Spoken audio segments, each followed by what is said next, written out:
Hello everyone, welcome back to my channel. চলে আসলাম আপনাদের মাঝে একটি চকলেট কেকের রেসিপি নিয়ে। আমি 2টি ডিমের একটি স্পঞ্জ চকলেট কেক তৈরি করব। এর জন্য আপনাদেরকে প্রথমে হাফ কাপ ময়দা নিতে হবে এবং ময়দার ভিতর থেকে 2 চামচ ময়দা উঠিয়ে নিতে হবে এবং 2 চামচ কোকো পাউডার মিশিয়ে তার সাথে হাফ চামচ পরিমাণ বেকিং পাউডার দিয়ে সেটাকে ভালোভাবে চেলে নিতে হবে। তারপর আপনারা ডিমের সাদা অংশটিকে বিট করবেন। বিট করতে করতে অল্প অল্প করে চিনি দিবেন, একবারে দিবেন না, সেটি অল্প অল্প করে দিবেন এবং আস্তে আস্তে মেশাতে থাকবেন। এরপর যখন চিনিটি গলে যাবে তখন আপনারা এর মধ্যে ডিমের কুসুম দিয়ে আবার একটু বিট করে নেবেন।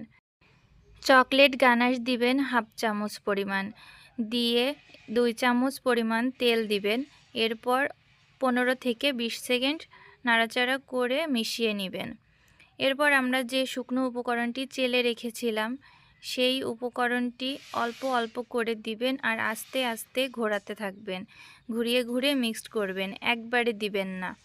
এরপর ব্যাটারটি একটি পাত্রে ঢেলে নিয়ে একটি টুথপিক অথবা যে কোনো কাঠির সাহায্যে এটিকে একটু ফোল্ডিং ম্যাথে ঘুরিয়ে নেবেন। এরপর একটু ট্যাপ ট্যাপ করে নিয়ে তারপর চুলায় বেক করতে বসিয়ে দিবেন। দেখেন আমার স্পঞ্জ চকলেট কেকটি কত সুন্দর হয়ে গেছে। ভিডিওটি ভালো লাগলে লাইক, কমেন্ট, শেয়ার করতে ভুলবেন না। ধন্যবাদ সবাইকে।